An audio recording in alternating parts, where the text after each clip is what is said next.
안녕하세요 여러분, 인천변호사입니다. 자, 홍 이사님 잘 계셨어요? 네, 잘 지냈습니다. 네. 자, 홍 이사님도 이제 결혼 생활 오래 하셨잖아요. 네. 결혼 생활 중에 힘든 점이 좀 있었어요? 저는 뭐 많지 않았는데 네. 와이프가 항상 저 때문에 힘들었다고 얘기 그래요? 많이 합니다. 네. 자, 오늘 사건도 이 남편 때문에 정말로 힘들어하는 그런 사건입니다. 자, 이인철 변호사의 성공 사건 시작합니다. 자, 오늘은 어떤 사건이에요? 서울 지역 사건입니다. 네, 제 사무실에 오신 분은 아내분이십니다. 네. 먼저 소송을 중에서 원고시고요. 네. 내용은 다음과 같습니다. 네. 원고와 피고는 시골에서 시부모님을 모시고 농사를 지으면서 네. 사시다가 네. 우리 사무실에 오신 원고분께서 네. 굉장히 뭐 열심히 일을 이런 일 하셨죠? 저런 이제 일 시골에 계시다가 서울로 도시로 이사 왔죠? 오셔서 네.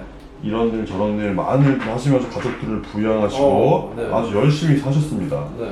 그럼에도 불구하고 피고는 원고를 의처증으로 의심을 하고 네. 또 심한 폭력까지 휘둘렀고요. 네. 3주간의 치료를 요하는 상해까지 입혔습니다. 오. 이에 원고께서는 상대방과 살 수 없다고 소송을 제기하시고 이혼도 되시고 위자료도 잘 받으시고 재산분할도 잘 받은 사건입니다. 네, 이것도 볼게요. 서울 가정법원 사건이에요. 네, 이제 사건이긴 한데, 자, 원고와 피고는 이혼한다. 저희가 원고했죠? 피고는 원고에게 위자료 2천만 원 지급하라. 뭐 재산분할도 이제 꽤 받았고요.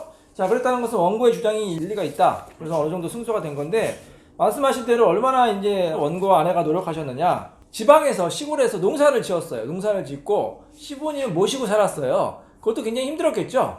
농사 짓는 것도 힘든데 시부모님 모시고 산 것도 힘들고 서울로 이사 왔어요. 서울로 이사 와서 진짜 여기 보니까 안 해본 일이 없었던 것 같아요. 우리가 힘들어하는 여러 가지 일들이 있잖아요. 뭐 구체적인 직업 말씀드릴 수 없지만 정말로 우리가 힘들어하는 일 있잖아요. 그런 일들을 많이 하셨어요. 얼마나 고생하셨나 그렇게 보시면 되겠습니다. 그러니까 물론 상대방 남편도 이랬겠지만 이 아내분이 여자로서 할 수 있는 모든 일을 다 하신 거예요. 합법적인 일. 고생 많이 하셨어요.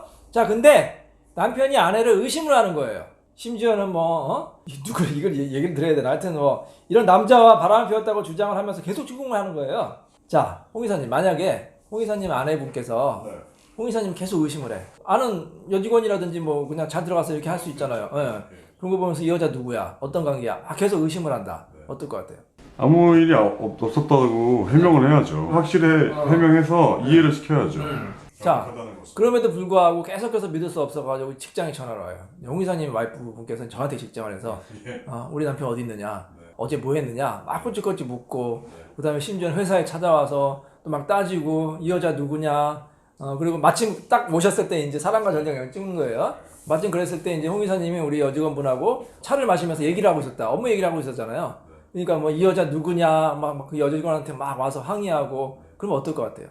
짜증나서 일할 수가 없죠. 이럴 수가 있겠죠. 혼인 생활 지속할 수 없습니다. 네. 바로 이인철 변호사 사무실에 가서 네. 상담을 받아야 됩니다. 네. 그게 이제 의처증이라고 하잖아요. 의처증, 의부증. 정말로 이거 힘들어 하더라고. 그거를 안 당해본 사람 모른다. 진짜 미칠 지경이다. 그렇게 힘들어 한다고. 그게 오셀로 증후군 아죠. 오셀로 증후군. 오셀로 증후군이 뭐예요? 비슷한 내용이죠. 네. 의심 때문에 네, 살인까지 살인까지 하게 하는 됩니다. 그런 셰익스피어의 그런 비극 서사 아닙니까? 거기까지 간단 말이에요. 의심이 계속해서 끊임없이 이 의심이 낳고 이제 계속해서 이제 망상하는 일종의 망상장애 아닙니까? 그래서 끔찍한 그 결론까지 나는 정말로 무슨 어떻게 보면 이게 심각한 일이에요. 그리고 의심을 당하는 사람만 힘든 게 아니라 의심을 하는 사람도 힘들겠죠? 내가 이 사람을 믿지를 못해. 그러니까 얼마나 전전긍긍하겠어. 남편이나 아내가 밖에만 나가면은 어떤 여자 만나는 거, 어떤 남자 만나는지. 일종의 정신병입니다. 일종의 정신질환의 하나예요. 치료를 받아야 돼요. 본인을 위해서도 치료를 받아야 돼요. 치료를 안 받으면 어떻게 돼요? 이런 일이 발생한단 말이에요. 폭행이나 아니면 끔찍한 범죄까지 발생을 하니까 정말로 본인이 혹시 의심 증상이 있다 바로 병원 가서 치료를 받으시고, 가족도 마찬가지예요. 가족 중에 배우자가 만약 의심이 있다? 근데 이게 문제예요, 홍 이사님. 만약에 남편이 계속해서 의처증 증상을 보이면 이제 자녀들도 알 거 아닙니까? 아니 아버지 이게 좀 심각합니다. 병원에 입원하세요. 그러면 뭐라 그래 대부분이? 자기는 정상이다. 난 정상이다. 왜 나를 정신병원에 감금하려고 하느냐? 왜 정신병자 취급하냐? 대부분 그런단 말이에요. 이 사건 같은 경우에도 자녀들하고 가족들이 이 치료를 권했는데 이게 제대로 치료가 안 된 거예요. 치료가 안 된 거예요. 그럼 어떻게 돼요? 그러면 결국에 이혼 아니면 끔찍한 결과가 발생할 수밖에 없어요. 본인과 가족을 위해서 꼭 치료를 받으시기 바랍니다. 자, 그래서 이 사건 같은 경우에는 우리가 그런 걸 입증해가지고 결국에는 승소할 수가 있었죠. 이혼도 되고, 또 재산분할이 쟁점이 됐는데, 자, 이 사람이 이제 재산이 주로 부모님한테 받은 재산이에요. 일종의 특유 재산이죠. 재산이 좀 많으셨어요. 자, 그래서 당연히 재산을 줄 수 없다고 주장할 거 아닙니까? 자, 그러면 특유 재산은 재산분할 대상이 안 돼요?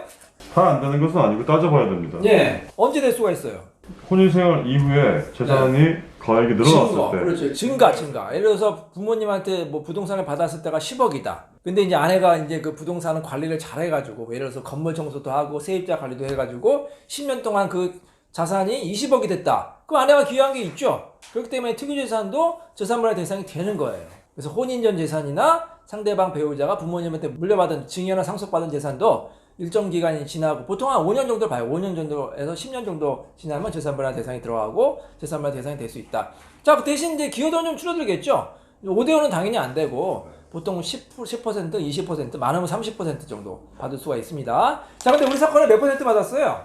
30% 받았습니다. 30%나 받았어요. 이게 특유재산인데 원고 30% 여기 보이시죠? 30% 정도의 재산분할 받았어요. 굉장히 잘 나온 사건이라고 볼 수가 있습니다. 왜냐하면 특유재산은 원칙적으로 재산분할 대상이 안 되고 예외적으로 되는 건데 거기서 30%를 받으면 굉장히 잘 나온 사건이라고 볼 수가 있겠습니다. 자, 여러분 아시겠죠? 이 폭력, 의처증, 의부증 정말로 심각한 문제입니다. 그래서 심각성을 꼭 깨달으시고 혹시 본인이 그런 성향이 있으면 꼭 치료받으시고 가족 중에 그런 분이 있으면 역시 치료를 권유해서 다시 행복한 결혼 생활을 찾으시기 바랍니다. 자, 이인철 변호사의 성공 사건 여기서 마치도록 하겠습니다. 감사합니다.